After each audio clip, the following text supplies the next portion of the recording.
How y'all doing? Welcome back to another episode of the Brass Knuckles Bible Club. I'm your host, Ronan. This is episode 6. Yeah, I know. I get it. Everybody's really irritated because they've been waiting. I've been talking about this episode coming out here for a minute, and everybody was wanting to know what the deal is. If you're wanting to know right here, this is the new laptop. This is the laptop camera. I don't know, if you guys like this camera angle better. I'm kind of learning as I go. There was a reason why I used to shoot it far off so that you could see the desk and the whole 9 yards back over there. That's what you would call a wide shot. This is what you would call a hero shot. And I'm learning more about this stuff as we go. And please do me a favor, jump down in the comments and, give me some feedback. Let me know, hey, I kind of like it better when it's a little bit more up close and personal. I can kind of see your face a little bit more and your hand gestures and whatever. Or if you like it a little bit far off. Eventually, I am going to be getting, multiple cameras so that way there's, you can see different angles and whatever, and it looks a little bit more professional. Anyway, there was a lot going on. Oh boy. So apologies, guys. I know you guys wanted probably this a little bit sooner, the people that loyally watch the show and watch all my content. Just to give you guys a little bit of an update and a reminder for the people wondering why there was such a long gap from episode 5 to 6. The reason why is because I'm a one-man band. If you look at any other podcast where they got like, hey, I've had a couple people reach out, message me, be like, hey, I'm do PR or whatever for this podcast or that podcast or whatever. But I don't have a team. I don't have like a camera guy. I don't have an editing guy. I don't have an audio guy. I don't I'm the guy. And whenever I'm not doing this stuff, my wife is helping me out. So so I do the recording, I do the editing, I do the thumbnails, I do all that stuff. The intro, the outro, all that stuff. That's essentially, yeah. So you also got to remember, dude, I work full time and my job is pretty demanding. On that note, where I was the whole past week, I had to do my, annual in-service trainings. That was part of the reason why there was such a gap there. It was a Monday for Friday thing, and anyone who's in law enforcement knows how much that sucks. But anybody who's not, then essentially what it is, you got to re-go over everything. You got to go over all of your policies and procedures again. You got to go over to any changes that they might have made in the policy and procedures since last year. You got to go over your high liability stuff again. You got to go over to defensive tactics, room clearing,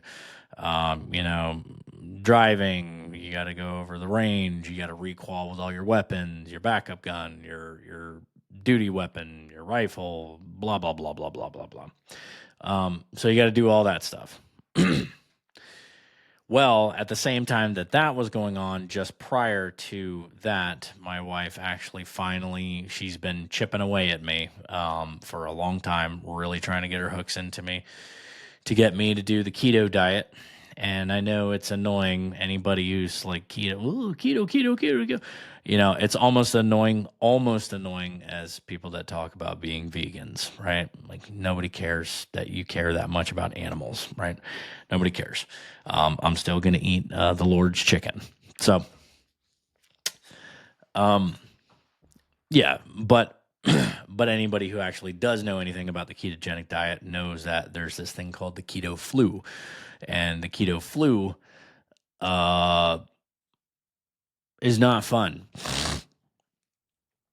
It's not fun. Um, so one of my coworkers was like, "Hey, man, you look like you lost a lot of weight," and I'm like, "Well, good Lord, I hope so because I've been living on the toilet." That's about as much as I'm going to say with that, right? You get the idea. So that was going on, and then the tail end of the week, I'm fairly certain I got the new strain of COVID again.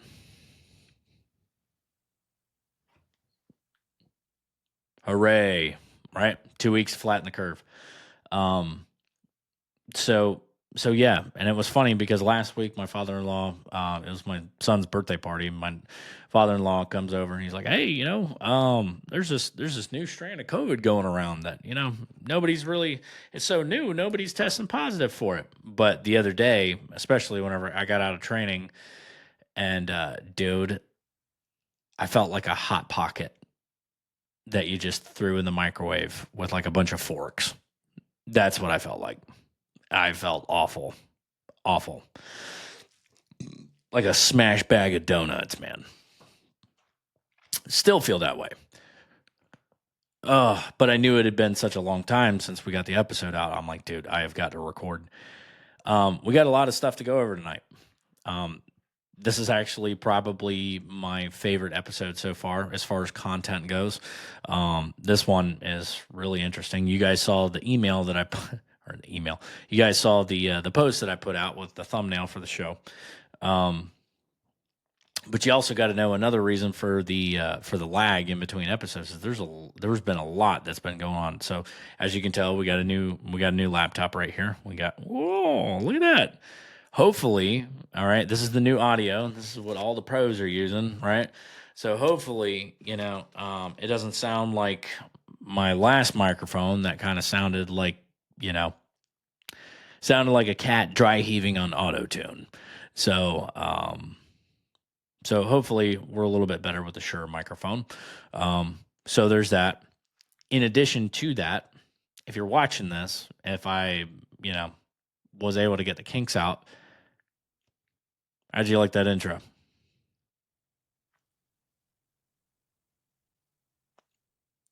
Just like I was saying before, I'm a one-man band.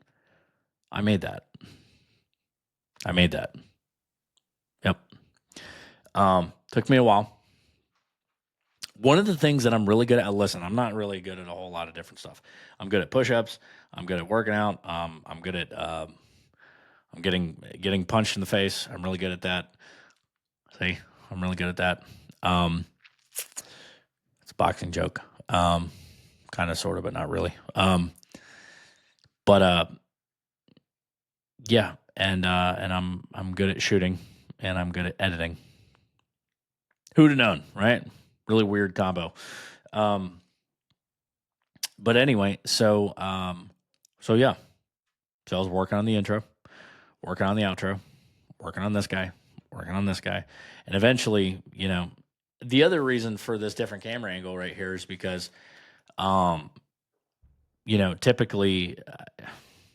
So I was originally using my cell phone to record the video because I actually have a really good camera on my phone, and I had this cable that I was able to connect from the camera to the computer, and there's this program that I was running that essentially would allow me to project from the phone to the computer, and it was a really good app, and it was free, right? And then they canceled it. My wife told me that she was like, "Yeah, it makes sense because they were losing money. They were losing money. Like you had a really really good video for free, essentially. And if you know anything about anything, ain't nothing for free. And if it's for free, it's not going to remain free forever. So anyway, so yeah, that's one of the. There's another thing. Okay, why I got to get back out to that wide shot, and I'm eventually going to get multiple camera angles, like I said, so that it looks a little bit more professionally done. I got my neon light. I got my neon light for the show, custom made neon light, so it's going to be coming out here and it's going to be out on the back wall. Learning as we go. Like I say, I was not tech savvy, not very tech savvy, right? Learning as we go here. But so I'm just going to go ahead and I'm going to open with this statement, okay? So I actually did a little bit of looking into this, and apparently there's going to be some planets that are really out of alignment this year, and it's not really looking good from a planetary viewpoint. It's got a lot of astrologers freaked out about the year 2025. But I am going to say this. I am going to say that if Mercury being in retrograde can wreck your day, then your God is too small. Okay. All right. So today we're going to be talking about astrology. Yay, astrology. So I'm going to be kind of giving you the entire gambit here. So to those who don't know what astrology is, okay, astrology is basically trying to predict the future based off of the position of the stars, not to be confused with astronomy. Astronomy is the actual study of the stars, but I will say that astronomy is super complex, and especially whenever you get into like astronomical mapping, super complex. Super complex. That's why they have, people at NASA and rocket scientists and all that stuff. They're the ones, astronomers, those who study that. But astrology, essentially, its roots, it began in ancient Babylon around anywhere from 2000 to 1700 BC is where we first started seeing astrology. Okay. Now, Babylon, if you didn't know. Now, most of you are new, and I'm not assuming you guys are dumb, but this again, like this is for the layman, right? So, when the Bible speaks of Babylon, Babylon today essentially would be modern day Iraq. Okay, it's not some mystical made up place; it was a real place, and that's what it used to be called. It used to be called Babylon. But what does the Bible have to say about astrology? Well, technically, astrology would be considered divination in the Bible. So, the Webster's, excuse my voice, sorry. Told you I'm sick. So, the Webster's Dictionary definition of divination, noun, the art or practice that seeks to foresee or foretell future events or discover hidden knowledge, usually by interpretation of omens or by the aid of supernatural powers. Okay? Right there. Now, what is an omen? Well, the Webster's Dictionary definition of omen, noun, an occurrence or a phenomenon believed to portend a future event, especially an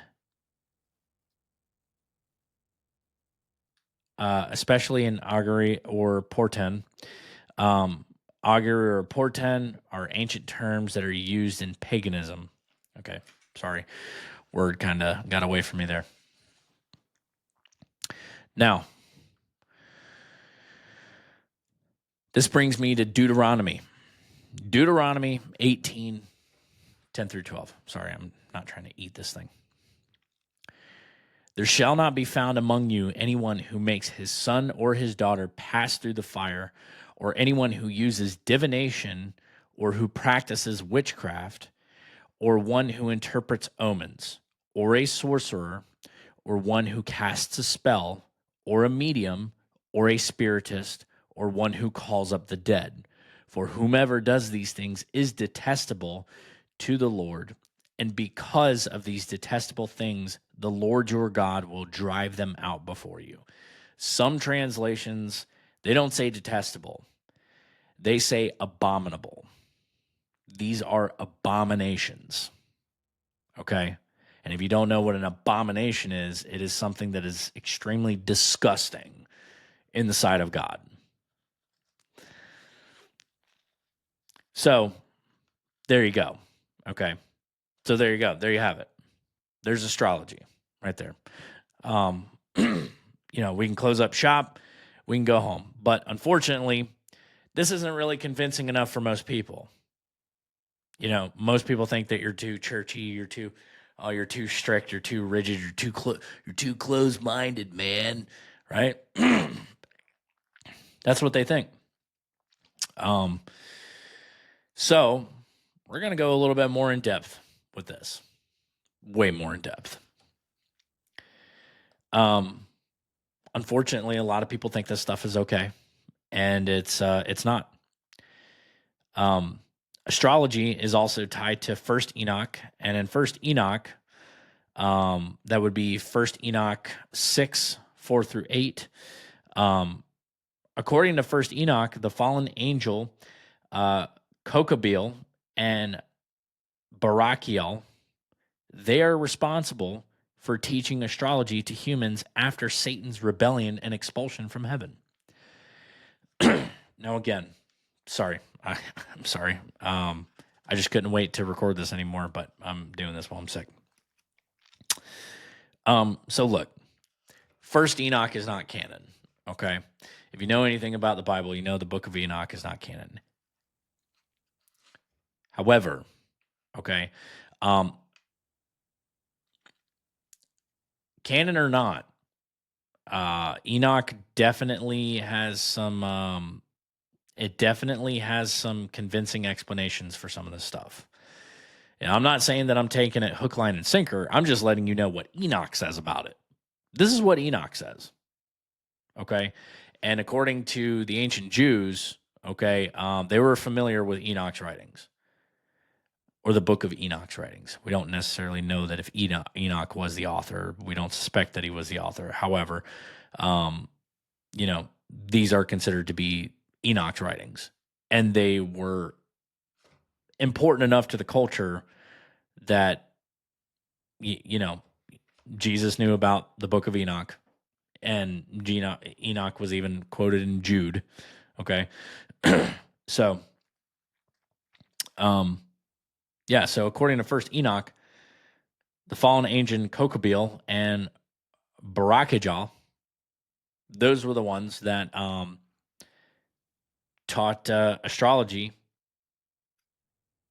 to humans after Satan's rebellion. Fallen angel origins, not good. But apparently that's not enough for most people either. So we're going to continue.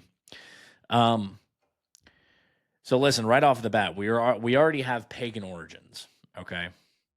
In direct opposition of God's word.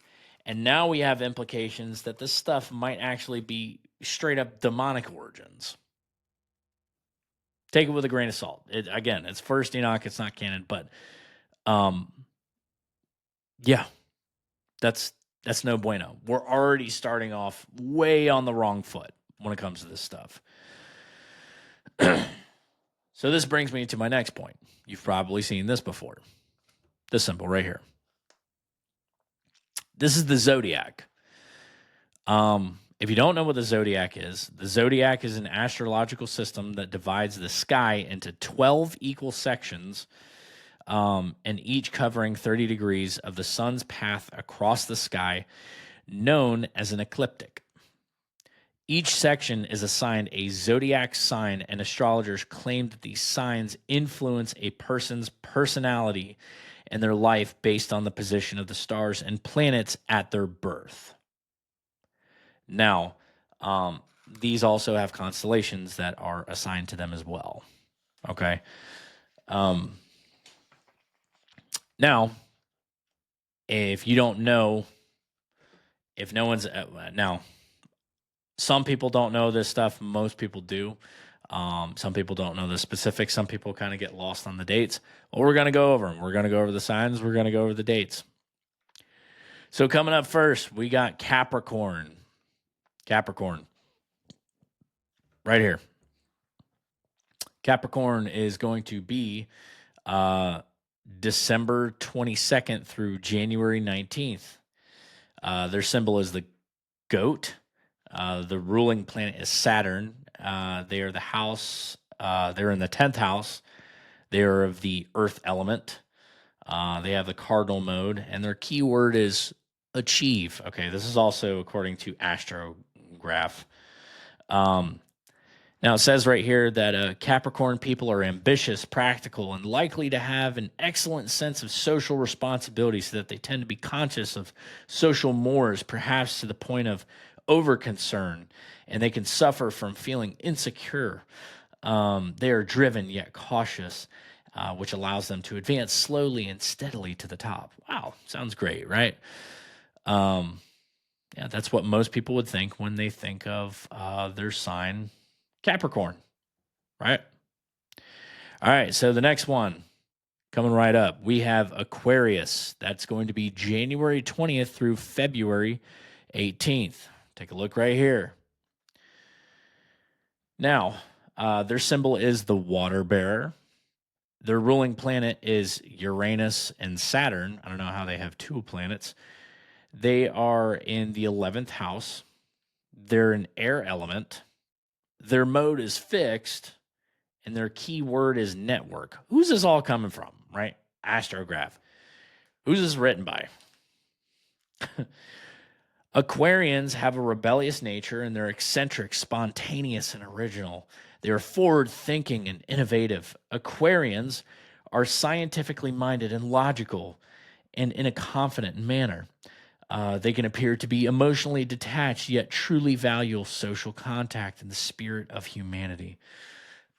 Wow, sounds really sophisticated, right? Moving right along. Pisces. This is going to be February 19th through March 20th. All right.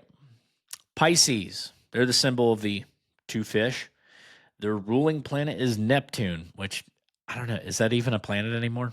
Wasn't that the one they're like, oh, no. Oh, no, that was Pluto. Sorry, I'm stupid.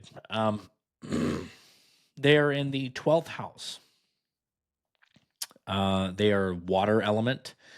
Their mode is mutable, so I guess it can change. And their keyword is intuition. I don't know how we're coming up with this. Pisces is a watery sign, and they're concerned with subtle emotions and secret mystical depths. They are friendly and likable, and yet they can be very moody and introspective as well. Pisceans are not entirely at home in this world. Pisceans are dreamy and full of imagination, emotionally sensitive, and easily influenced by their environment. See, this is the problem with all this stuff. They make this stuff so bland, and they sugarcoat everything that you look at it and you go, oh, that's me. That's me. That's the stars. They're talking about me. Right? No, whoever wrote this thing is talking about a general audience. We're going to get more into that later. All right. Next up, we have in our fourth sign, Aries. Their symbol is the ram. The ruling planet is Mars. They are ruled by the first house, whatever that means. Their element is fire. Whoa, look at that, fire. Their mode is cardinal, and their word is assert.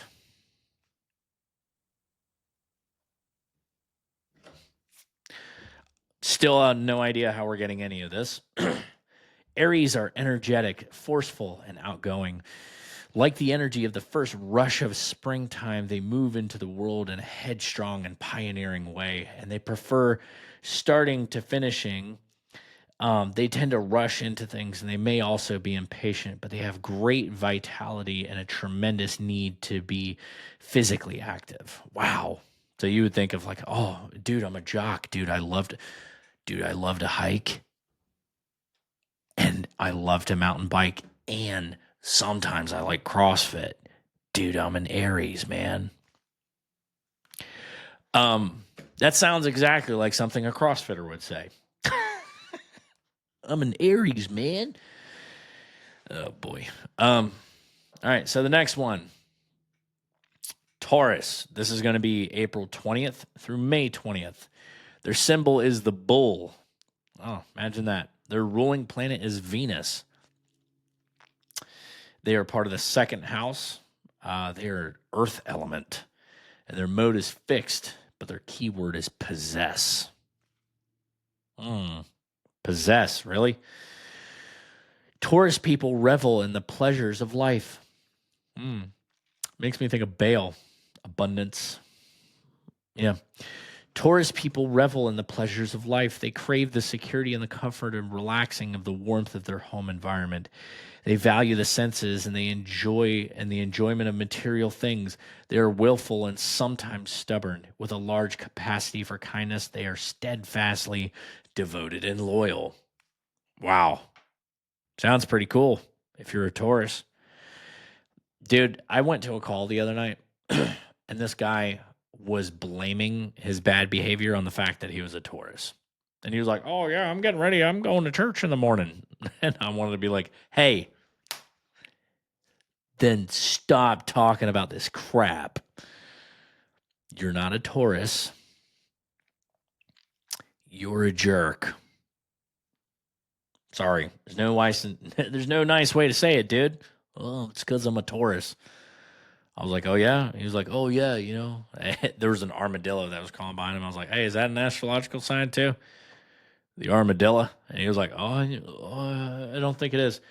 I guess he didn't get the joke that I was making fun of him. I know it's not nice, but, sometimes in that job, you got to have some fun. "Oh, it's because I'm a Taurus, man."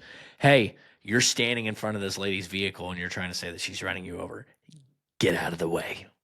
Okay? You're not a Taurus. You're a dingbat. That's what you are. That's your astrological sign. You're the dingbat. Okay?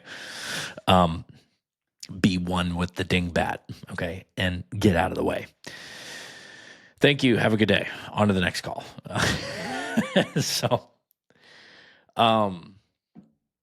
I don't know how we're getting any of this stuff. Next sign, Gemini. This is going to be May 21st through June 21st. Their symbol is the twins. Their ruling planet is Mercury. They are part of the third house. They are the air element, like airbenders, right? Their mode is mutable, and their key word is communicate. How? How do we know this? How do we know any of this? Okay, the twins, maybe. The planet, whatever. The house, sure. Element, air. And the key word is communicate. Who comes up with the key word? Who's the keyword guy for astrology? Communicate. Sorry. It's just there's no way to do this, but I mean this is there's no way to do this without making fun of it. Gemini is the sign that is associated with communication, logical thought process based on duality. Of course, it's got to be duality, and the conscious mind. Gemini people tend to be airy and intellectual, the glib of the tongue, and curious about life and other people. They can experience two sides of things at the same time, and they tend to be flighty. Yeah, okay, dude. Next sign, Cancer. Um,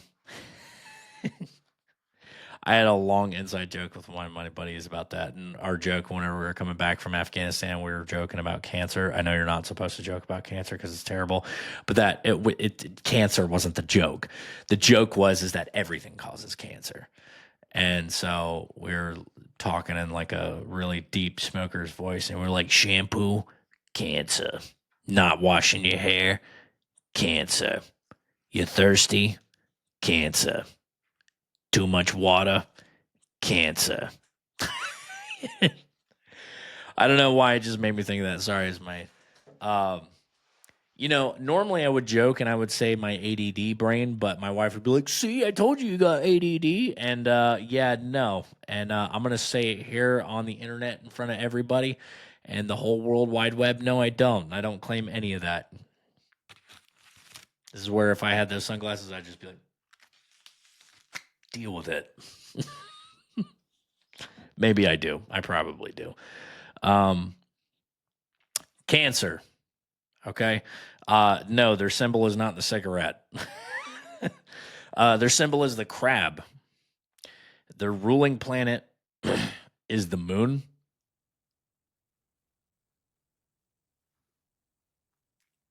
Huh?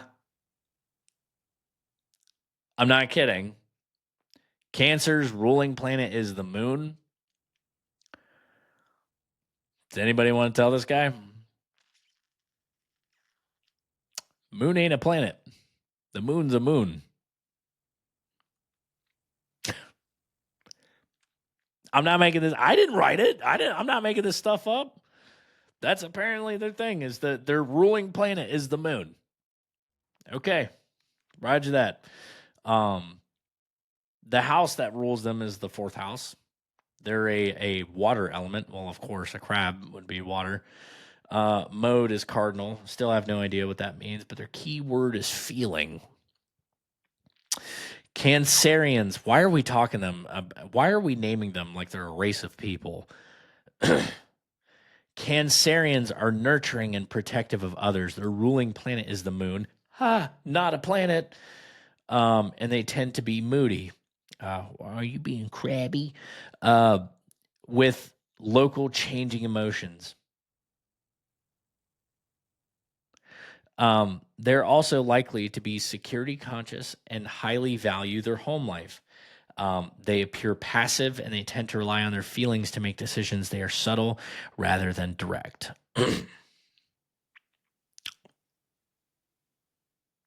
Where'd we learn this? Animal Planet? Well, they didn't have Animal Planet back then, but okay. Okay, so that's I guess that's Cancer, which I can tell you is a load of crap, okay? Because if even though we don't claim it, but if we were going to go based off of our astrological signs, my wife's a Cancer and I could tell you she is anything but passive. Anything but passive. She's Puerto Rican. Okay. Anything but passive. Um yeah, dude. Alrighty. Eighth sign, Leo. Well, as you could guess, um, so Leo is July 23rd through August 22nd. Their symbol is the lion. Their ruling planet is the sun.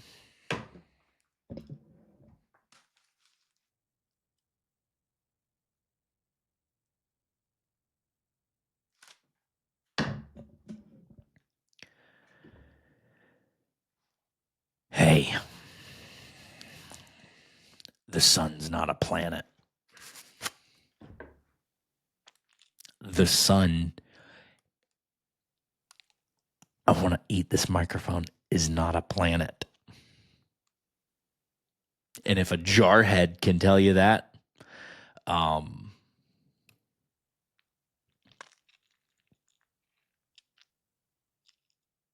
not trying to split hairs here, but I am just saying you're calling the sun a planet.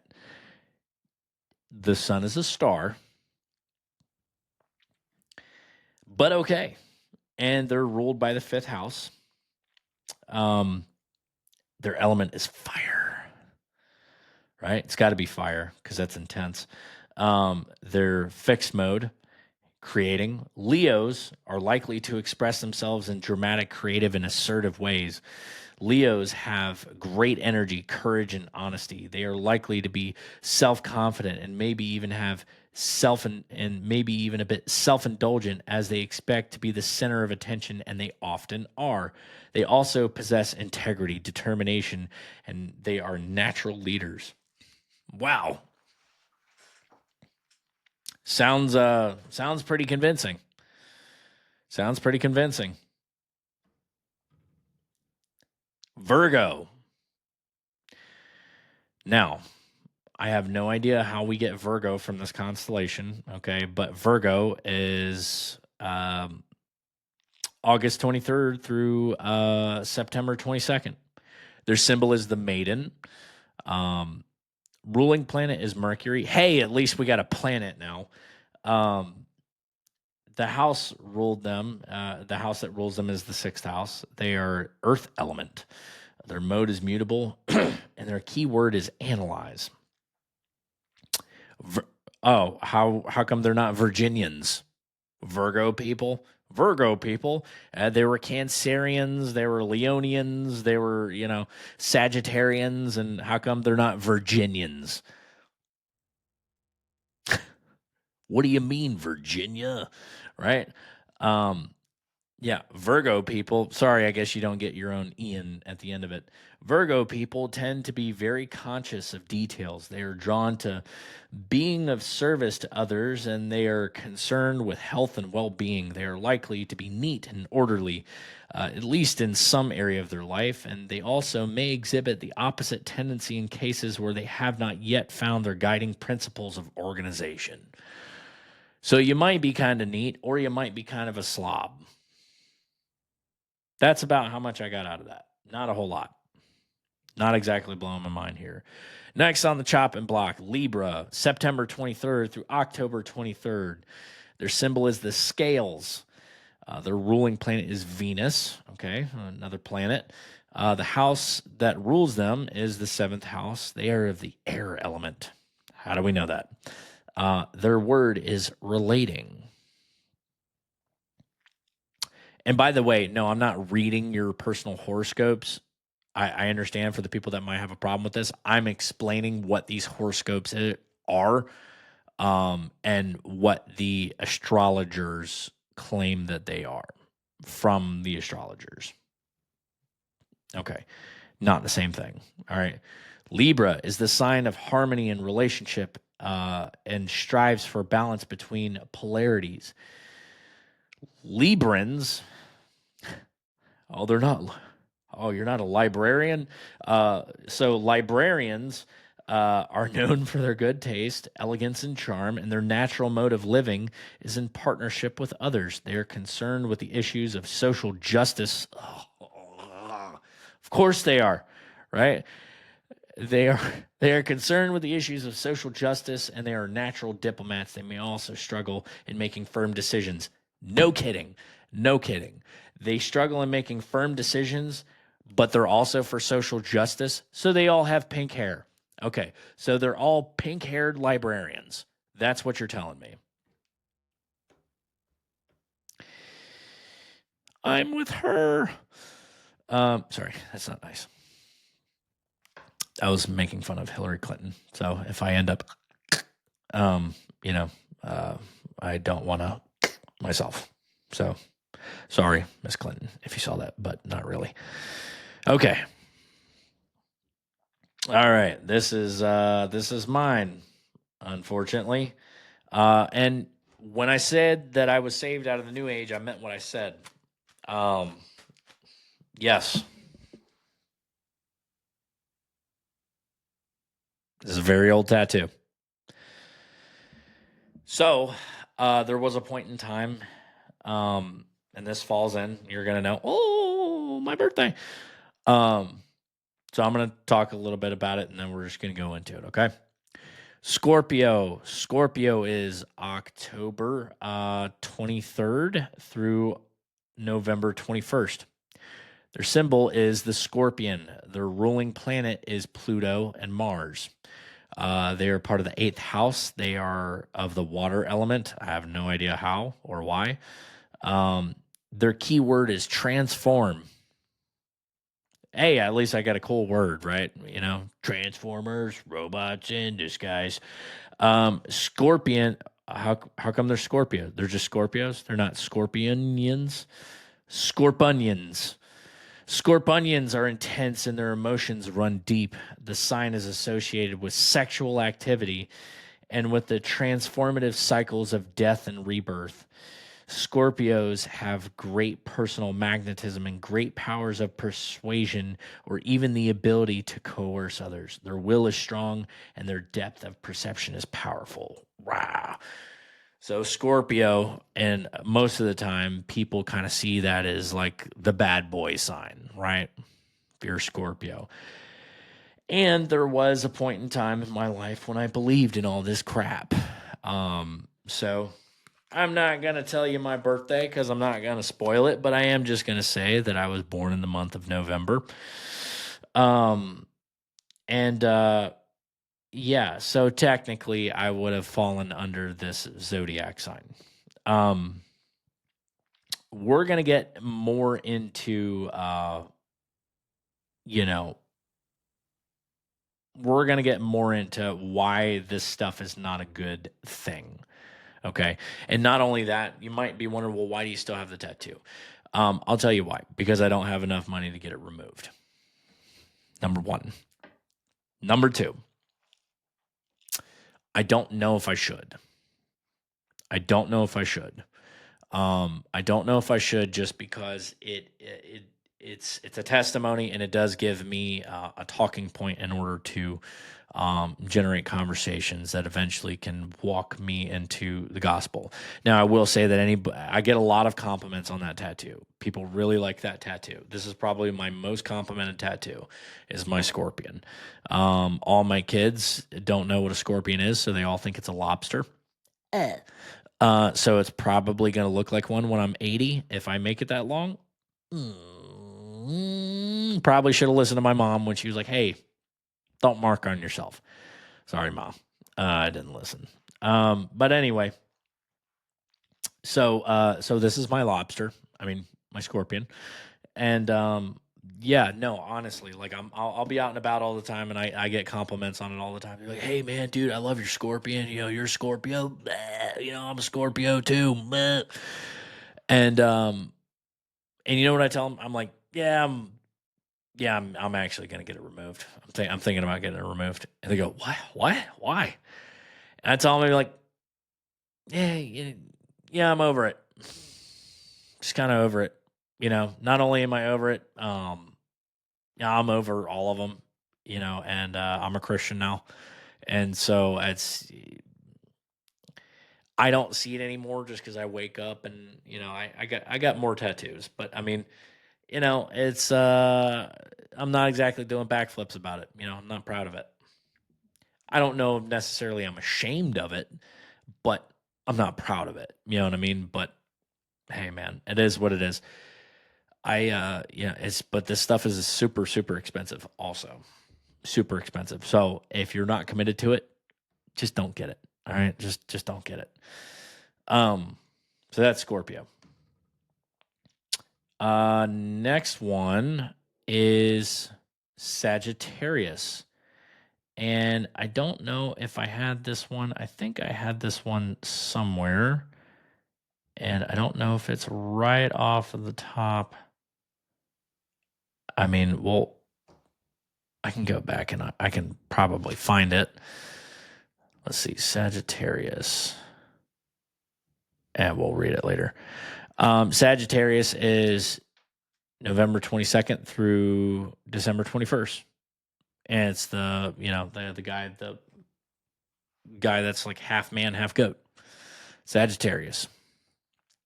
Now, we've gone through a lot, and all that I've done right now is just explain. We're 42 minutes in, and we are nowhere near done. Okay, all I've done is just explain what these different signs are. Now we're going to be getting into it. So there are a few books of prominence whenever it comes to this type of stuff. Most aspiring astrologers, they kind of gravitate towards these books to learn how to be astrologers, because you would want to know, like, there's got to be a way that you like become one, right? You don't. Nobody's going to the Hogwarts School of Witchcraft and Wizardry, right? So, nobody's getting letters delivered to them by owls and stuff in their mailbox. And, so where and how do you learn how to become an astrologer? Well, these are essentially the books that are prominent to astrologers. Their book is the Tetrabolus. They're really heavy in the Corpus Hermeticum, Astronomica, Planets in Transit, The Inner Sky, Astrology for the Soul, and Aspects in Astrology. These Now, there are a few governing bodies, so they have like committees and stuff. So there are a few governing bodies and supposedly people who determine whether or not you are actually, able to make the cut and you can call yourself an astrologer. So, I mean, like, they're going to be the ones who determine whether or not you can become a master Jedi astrologer horoscope person. And, these are essentially the governing bodies. That would be the FAS, the Faculty of Astrological Studies, Kepler College. And you can even sign up for this dude's online course. Chris Brennan, he's a self-proclaimed subject matter expert in Hellenistic astrology. Chris Brennan, he's got a look at this. He's got a $697 course, all the way up to $1,297 package deal. Yeah, this isn't a money grab at all. The funny thing about the book, the Corpus Hermeticum, is that it's actually supposedly authored by Hermes Trismegistus. Okay, now, if you don't know who Hermes Trismegistus is, okay, so understand this. The foundational book for astrology, they say, is penned by Hermes Trismegistus. Guys, Hermes Trismegistus is a fictional character. Is anybody getting any Scientology vibes here? Yeah. Hermes Trismegistus is a fusion of the Greek god Hermes and the Egyptian god Thoth. Yes, that would be the Thoth from the Emerald Tablets of Thoth that Billy Carson was always going nuts over. The other fictional things that don't exist, the Emerald Tablets of Thoth, man, right? Emerald Tablets of Thoth. If you don't know what those are, the Emerald Tablets of Thoth, the Atlantean, that the UFO enthusiast Billy Carson touted as the authoritative scripture for why aliens are real and the Bible is wrong. By the way, there's no evidence at all ever of the Emerald Tablets because they don't exist. Okay? That too was made up. Anyway, by the way, that's also he was touting the Emerald Tablets of Thoth as to why the Bible was wrong, but that is until Billy Carson challenged an actual Christian who is actually a biblical scholar and apologist to a debate. And dude, if you haven't seen the debate, dude, it was so gloriously bad. It was such a perfect train wreck. It was so bad. Like you just watch 2 straight hours of this blasphemous heretic just getting completely slapped around, okay, by like the nicest dude on the planet. And Wes Huff's he's pretty jacked too. If you haven't seen the Wes Huff and Billy Carson debate, you owe it to yourself to do so. If you haven't seen it, you need to YouTube it. All right, so anyways, so back to the point. So hilariously, aside from the fact that the Bible explicitly forbids this stuff, okay, the foundation of the practice that is widely considered authoritative texts, they're all based off of fictional characters.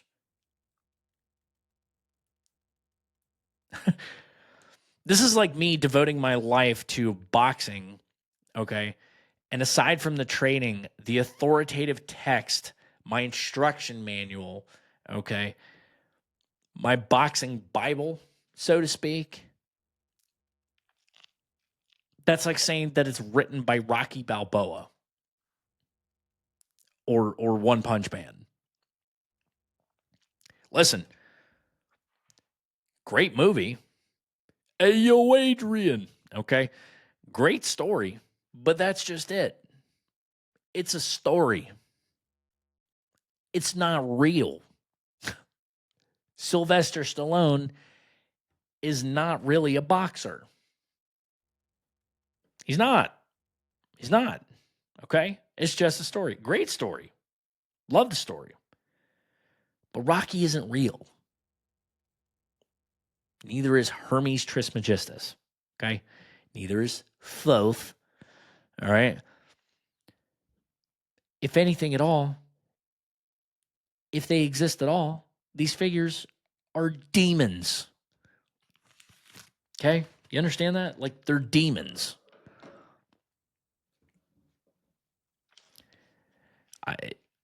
It's already made up. The whole stuff, it's made up. So look, this is the book of Isaiah, chapter 47, starting in at verse 13. I got to put on my specs again.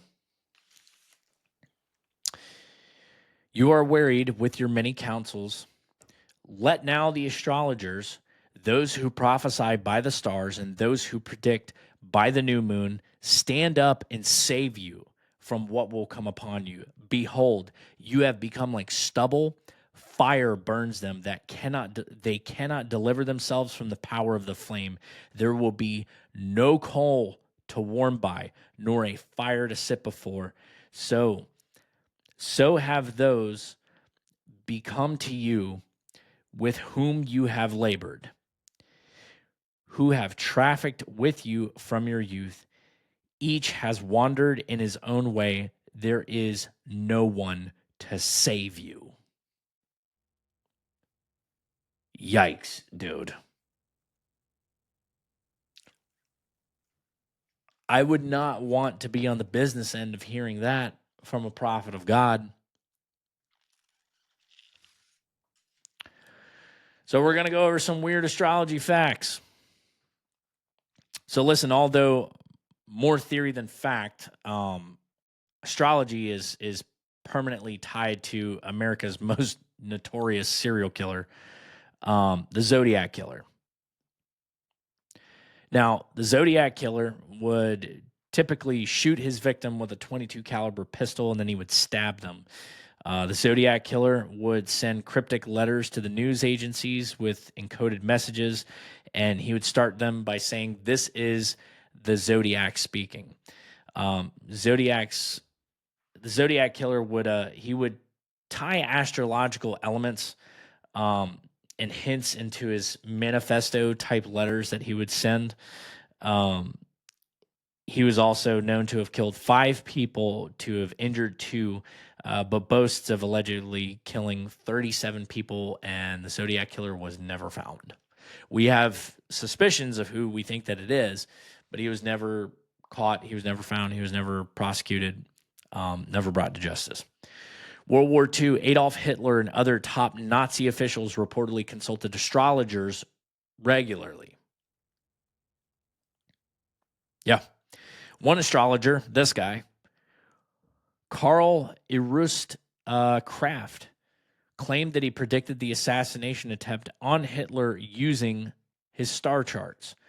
The Nazis imprisoned him, and they later put him to work doing astrology-based war predictions until he eventually died in a concentration camp.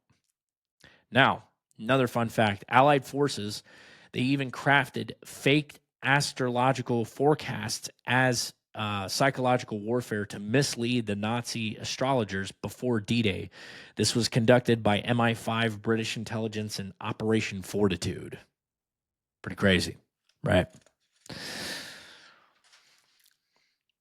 So after 1981, After the 1981 assassination attempt on President Ronald Reagan, First Lady Nancy Reagan regularly consulted an astrologer by the name of Joanne Quigley.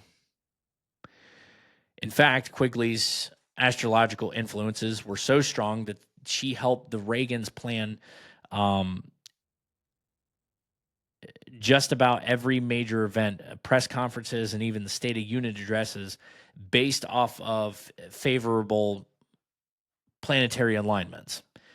The White House Chief of Staff, Donald Reagan, said virtually every major decision that the Reagans ever made during his time of Chief of Staff was all cleared, all right, through a woman in San Francisco who made horoscopes. That's a little scary, man. We're making national decisions, and we're using astrologers to get the hominis dominus. No bueno, dude. In 2020, the FTC cracked down on international astrology-based scam ring that used fake psychics and astrologers to lure people into personalized horoscopes, and then they pressured them into paying thousands for magical protection and curse removal. Jeez Louise, dude. Victims were targeted with eerie personal info, and some were defrauded out of over $10,000 or more apiece. Jeez, dude. These astrologers, they must have wake up laughing, right? If you're making that much money for selling magical protection and curse removal, you have to wake up laughing. How do they sleep? I don't know, by the power of Venus or the moon. Also, now, at this time, in recent years, astrology has exploded on TikTok, and it's all over the place on this app.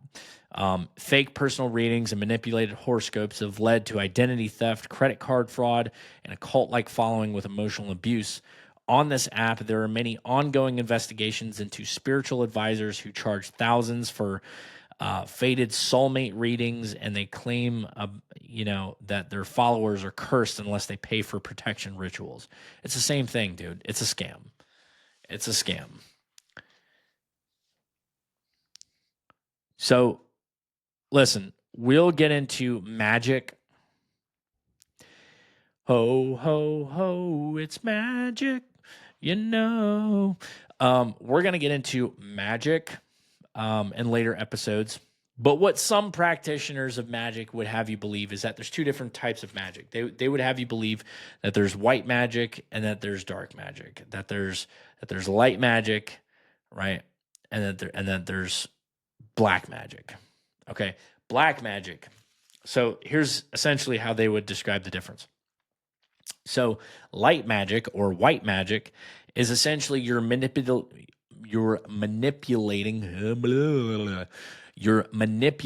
your environment, okay, and the things around you, okay.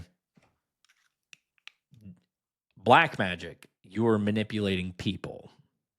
So when you think of black magic, you think of love spells, you think of curses, think hexes, things like that. So listen, whether or not they are Wiccans, okay, specifically, or some other practitioner of magic, that's what they would believe. But listen, more to the point, okay, this isn't Harry Potter, okay? There's no good magic, there's no bad magic. It's all evil, okay? It's all bad, evil stuff, okay? Because according to Exodus, Isaiah, Romans, but most of all, God, this stuff is an abomination. There's no such thing as a good abomination any more than there is a square circle. Okay? There's no such thing. You're going to have to throw the baby out with the bathwater on this one. No bueno. So now here's where we get into the juicy stuff. So to that point, in black magic circles, zodiac signs, again, in black magic circles. Not that it matters because it's all the same crap anyway, but to the movie, be like, oh no, almost all light. It's all white and light and bleh. No, dude. No, it's all black. Okay. But to the actual black magic practitioners, zodiac signs are actually governed by demonic powers and principalities, just like it says in Ephesians. Did you know that? I'm not just saying it. They believe it. This is what they're saying. Black magic practitioners openly admit this. Ephesians 6:12. For we struggle not against flesh and blood, but against the rulers, against powers, and against the world forces of the darkness, against spiritual forces of wickedness in heavenly places.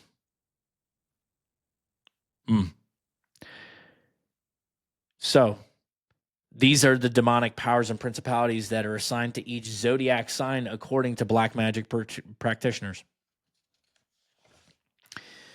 Coming up first, we have the demonic ruler that's assigned to Aries. The demonic ruler Samael. His traits are rage, violence, and destruction. Number 2, Belial is assigned to Taurus, and his traits are greed, materialism, and manipulation. Almost kind of sounds like negative inverses of those traits that I was reading to you before, remember? Because Taurus was all about prosperity and wealth and health. But look at the flip side. Belial, the one who is actually in charge of it, he's in charge of greed, materialism, and manipulation. The demonic entity Zagan governs Gemini. Gemini is the twin. Zagan is a trickster demon. He influences deception, confusion, and mental instability. What did Gemini go through again? Let's see. Let's look up Gemini. What was Gemini again? Gemini. Okay. Now, we're going to juxtapose here, okay? Gemini is the sign associated with communication, logical thought process, and duality and the conscious mind. Gemini people tend to be airy and intellectual, with a glib of tongue and curious about life and other things and people. They can experience two sides of things at the same time, and they tend to be flighty. Well, he influences deception, confusion, and mental instability. And their thing is the twins. Well, if your mind is divided, it's definitely going to be unstable. It's making sense yet? Cancer, governed by Marax, who's obsessed with secrets and manipulation. Kind of makes sense because they were saying that Cancer is very passive. So it would make sense that they're more secretive. Number 5, Leo, is assigned to Baal. Baal. Whose traits are pride, dominance, and control. Wow. Imagine that. It's almost like I've covered Baal before. Sound kind of familiar? Look kind of familiar? Yeah.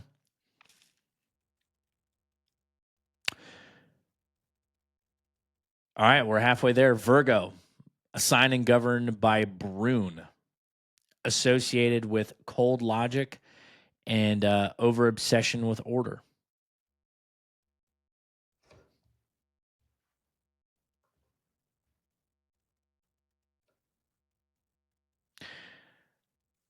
Don't believe me? Let's go over it again. Virgo people tend to be very conscious of details. They are drawn to being the service to others, and they are concerned with health and well-being, and they are likely to be neat and orderly, at least in some area of their life, although they can exhibit opposite tendency in cases, and they have not yet found their guiding principle of organization. Okay, but according to Brune, the demonic entity that runs Virgo, they are associated with cold logic and over-obsession with order. This is what they are saying.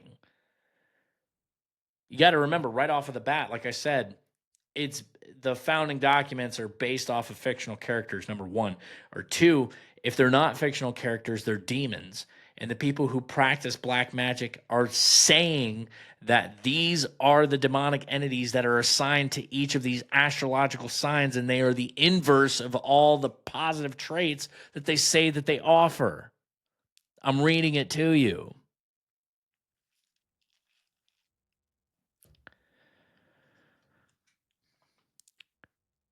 Next up, the zodiac sign Libra is governed by the fallen angel Asmodeus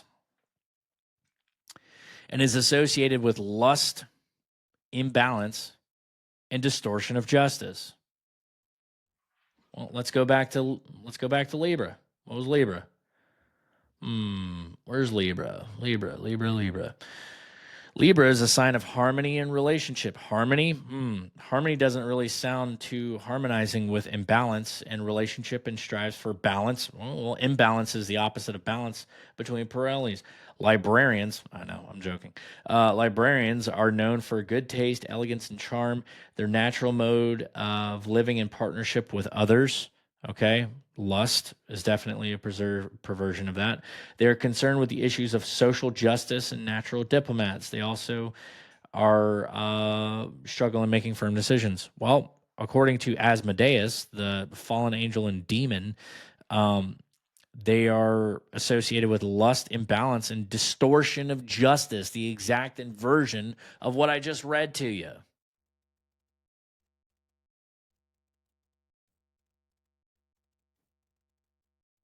Hello? Like, what are we doing? What are we doing? Number 8. This one's a little bit too close to home. Scorpio, assigned to and governed by the demonic entity Agaris, associated with dark power, secrecy, and death. Well, imagine that. Given my past, imagine that. For context, go watch my testimony in episode 15 of the Biblical Hitman podcast. But let's go back over to Scorpio and let's see what it has to say. Okay, so remember what it just said. Scorpios are intense and their emotions run deep. This sign is associated with sexual activity and the transformative cycles of death and rebirth. Scorpios have a great personal magnetism and great powers, the persuasion, even the ability to coerce others. Their will is strong and their depth of their perception is powerful. But according to Agaris, they're associated with dark power, secrecy, and death, and sexuality. You know what's so funny? One of the oldest tattoos that I got was this one. You can't really see it. Not one. What it is, it's a nautical star with skulls that are surrounding it. Nautical star essentially means your direction in life. Okay. And I got this right before I went into the infantry in the Marine Corps. And the reason I got it is because I knew that I was walking a path of death and destruction. And this was long before I had even gotten into the whole, astrology thing. It's so funny, dude. It lines right up with it. It lines right up with it. I was being primed for this stuff, and so many other people too. They're just tied to this stuff. Like it's not good, man. Sagittarius, governed by Mammon. Mammon, false wisdom, self-righteousness, and greed. Well, if you read your Bible, then you recognize some of these names. Some of these names you would recognize, okay? Some of these names, like this one, Jesus referenced. Jesus referenced Mammon in Matthew 6:24 and Luke 16:13. Number 10, Capricorn.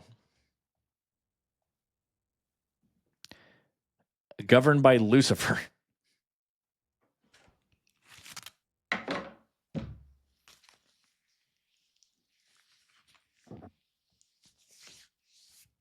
Do I need to say anything else on this one? I'll take it. We pretty much get the hint. and we'll move on. For anyone that was born under the Capricorn sign, no, that doesn't mean that the devil's in charge of your life, okay? And I'll tell you why this is all a bunch of crap here in a minute. Aquarius.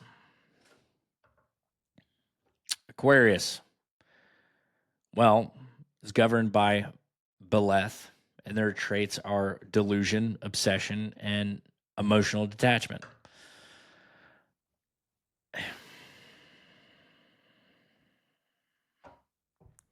Aquarians have a rebellious nature, and they are eccentric, spontaneous, and original. They are forward-thinking and innovative. Aquarians are scientifically minded and logical and confident in their manner, and they can appear to be emotionally detached, yet they truly value social contact. Well, according to Beleth, the demon that runs Aquarius, their traits are delusion, obsession, and emotional detachment.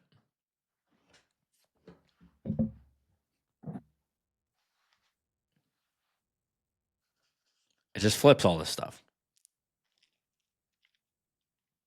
Pisces. Pisces is governed by Leviathan. Probably recognize that name. Pisces. Pisces is a watery sign concerned with subtle emotions and secret. I'm going back over subtle emotions and secret mystical depths. They are friendly and likable, and they can be very moody and introspective as well. Pisceans are not entirely at home in this world, and Pisceans are dreamy and full of imagination, emotionally sensitive, and easily influenced by their environment. Well, according to Leviathan, they cause chaos, illusions, and they are governed by overwhelming emotion. Is any of this sounding light at all anymore? Because it isn't to me.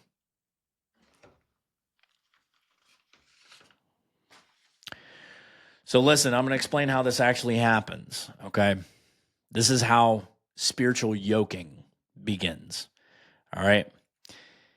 Starts with belief, then starts with agreement, okay? Then it starts with influence, and then it goes to oppression, okay? So when someone says to you, I'm a Scorpio, okay, I'm secretive and vengeful and dark and sexual, okay? Look, you're coming into agreement with those sinful traits, all right? And those are the sinful traits that are delegated by that demonic entity. They're prescriptive. Does that make sense? Now, that's not a statement of your personality. That is a spiritual confession.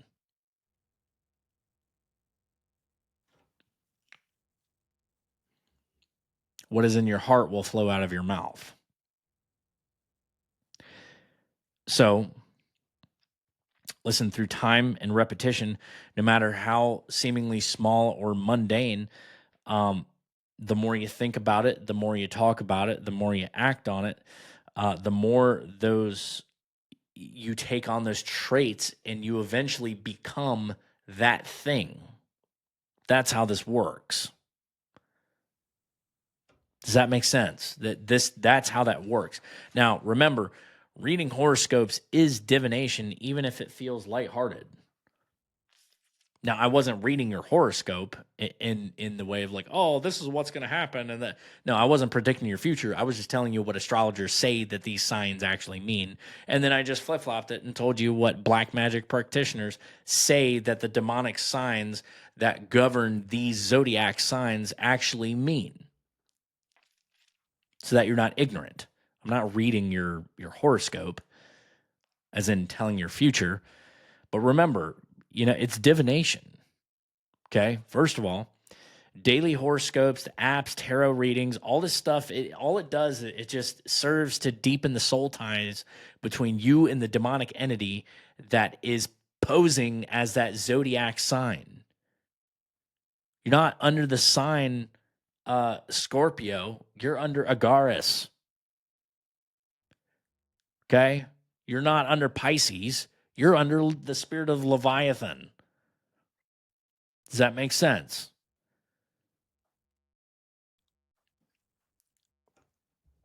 This stuff is not good, dude. And it's too whitewashed. This stuff is everywhere. Listen, over time that person isn't just mentally yoked, they become emotionally, behaviorally, and spiritually yoked.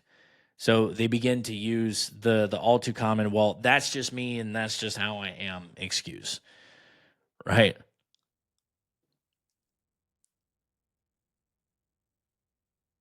They say that's just me, that's just how I am, right? And they suffer spiritual oppression, okay, tied to that identity, and they start exhibiting those traits, the negative ones, the lust, the greed, the anger, the spite, the bitterness. Like I said, you slowly start molding into those traits. And you go, oh, I'm just a Taurus. That's why I'm standing in front of this lady's car and trying to blame her and saying that she's trying to run me over. I'm just a Taurus. No, you're an idiot. Get out of the way because that's a 3,000-pound vehicle. Okay? And you versus a Nissan Pathfinder, the Pathfinder's going to win. Move, Mr. Taurus. Okay? Listen, to be yoked to that sign is to be in agreement with the power that is behind the sign. Does that make sense? You are unknowingly allowing that entity, okay, whatever demonic entity rules over your specific zodiac sign, you are allowing that entity to influence your identity, your relationships, your emotions, and your everyday decisions. You are placing your trust in the creation rather than the creator. And in doing so, you're binding yourself to a counterfeit destiny. Counterfeit, fake, fugazi, not real. Like Hermes Trismegistus and like One Punch Man. They're not real.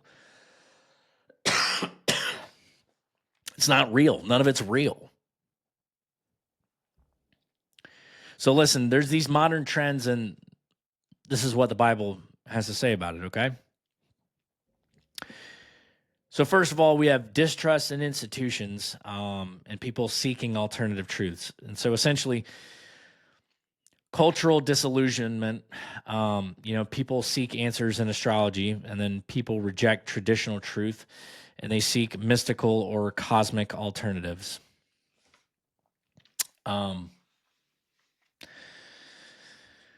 2 Timothy 4, 3 through 4. For the time will come when they will not endure sound doctrine, but after their own lust shall they heap for themselves teachers having itching ears. They shall turn their ears away from the truth, and they shall turn to fables. Okay. Next thing, in times of crisis, people turn to spiritualism and astrology for peace. Isaiah 8:19. And when they shall say unto you, seek unto them that have familiar spirits, and unto wizards that peep and mutter, should not a people seek unto their God for the living to the dead? Third thing that usually happens is they want religion, but they don't want any rules. So astrology, it gives the illusion of divine insight without any accountability. And this brings up, Judges 21:25. In those days, there was no king in Israel, and every man did what was right in their own sight.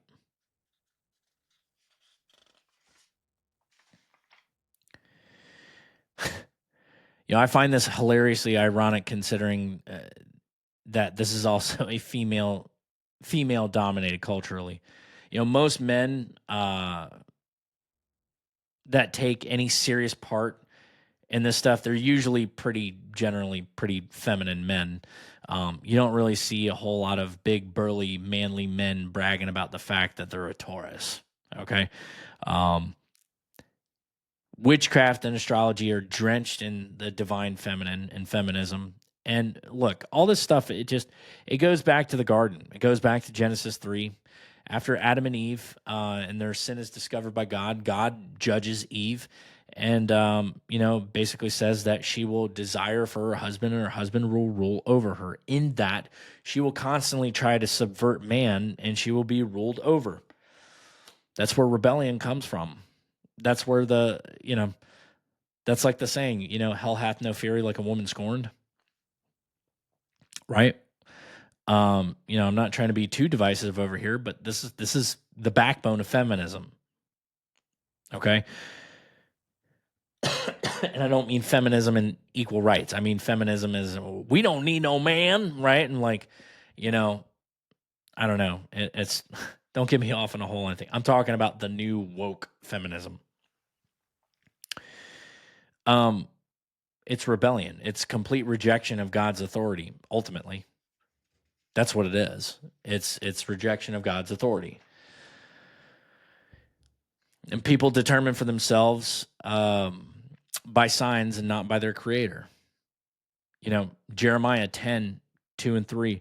Thus saith the Lord, learn not the way of the heathen, and do not be dismayed by the signs of heaven, for the heathen are dismayed at them, for the customs of the people are vain. False ideas spread like wildfires via tech. 2 Peter 2:1-2. But there were false prophets among the people, even as there shall be false teachers among you, and many shall follow their pernicious ways, by reason of whom the way of the truth shall be evil spoken of. Sorry. False precision deceives people into trusting digital prophets. Colossians 2:8, beware lest any man spoil you through philosophy and vain deceit, after the tradition of men and after the rudiments of this world, and not after Christ.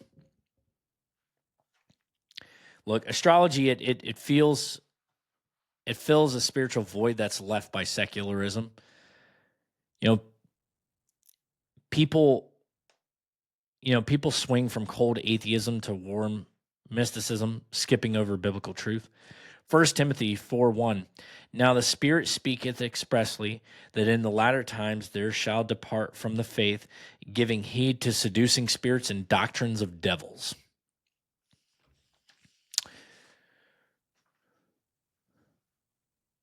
And this brings me to all-time heavy hitter. Romans 1, starting in at verse 18-25. For the wrath of God is revealed from heaven against all ungodliness and unrighteousness of the people who suppress the truth in unrighteousness, because that which is known about God is evident within them, for God has made it evident to them. For since the creation of the world, his invisible attributes, that is, his eternal power and divine nature, having been clearly perceived, being understood by what has been made, so that they are without excuse. For even though they knew God, they did not honor him as God or give him thanks, but they became futile in their reasonings, and their senseless hearts were darkened. Claiming to be wise, they became fools, and they exchanged the glory of the incorruptible God for an image in the form of corruptible mankind, of birds, four-footed animals, and crawling creatures, and therefore God gave them up to the vile impurity in their lusts of their hearts, so that their bodies would be dishonored among them. For they exchanged the truth of God for the falsehood, and they worshipped and served the creature rather than the Creator, who is blessed forever. Amen. They're believing the lie. They bought it. They bought it. They drank the Kool-Aid. They bought it. And this is what brings me to this meme. I saw this the other day, and I just started laughing. And that was kind of the reason for the title of the video. You see the girl obviously wrecking her car, and she's like, "Oh, I'm sorry, that's so me. I'm an asparagus." Obviously, an asparagus is a vegetable. Therein lies the joke. But look, astrology is just divination that's just dressed up in sparkles and Instagram filters. That's all it is. All right. Look, if brother, if your marriage is falling apart, it's not because of the moon. It's because you need to pick up your cross and you need to follow Christ and you need to lead your family. That's why. Okay. I just find it hilarious.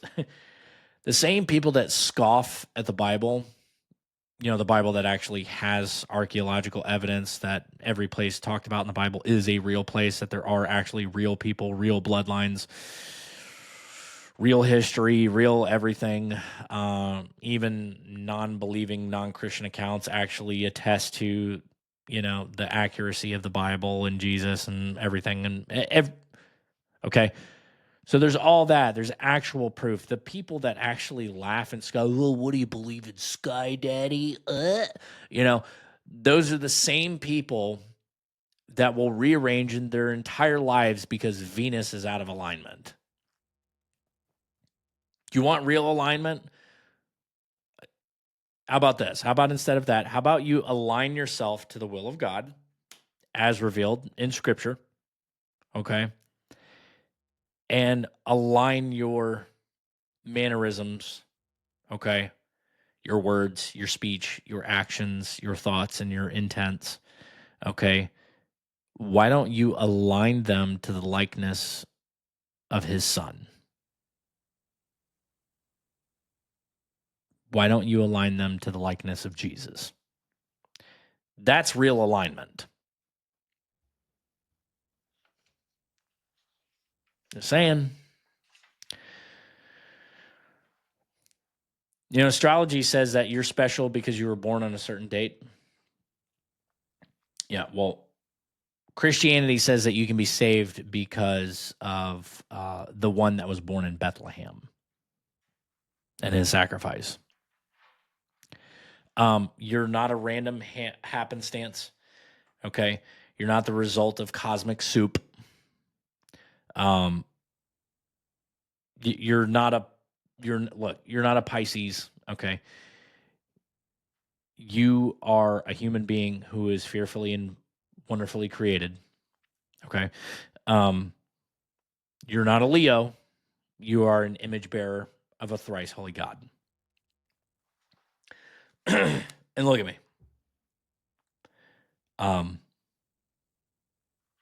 Remember, I'm taking my glasses off for this one. This is what matters. Look at me.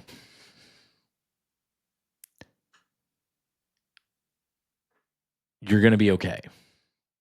You're not doomed to fail because you're an asparagus.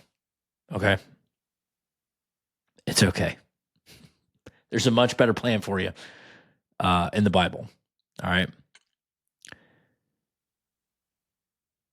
Jesus is the way, the truth, and life, and no man comes to the Father except through him. Full stop. There are things in the Bible that are not permittable. Divination is one of them. And astrology and horoscopes falls under that. So if you're a Christian doing this stuff, you need to stop. You need to stop. You need to repent. You need to stop. You need to repent. But for all those that are trapped into this stuff, cry out to Jesus and he will save you. And remember, at the end of the day, you heard it from me yourself. You are more than what you think you are. You are not an asparagus. So listen,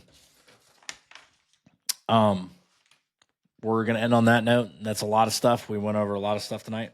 I am going to be making more of this stuff, but listen, we're also going to be taking this podcast in a little bit of a different direction. I like the stuff where we teach and we learn about this kind of stuff. But this is going to be kind of molded a little bit more to the, how do I put it? Real talk, real issues, real stuff about that, real people. Not that this stuff doesn't matter, because this stuff absolutely does matter, but you can find this stuff anywhere. Okay. I find this stuff interesting, and every now and then we'll do this stuff where we learn about this kind of stuff.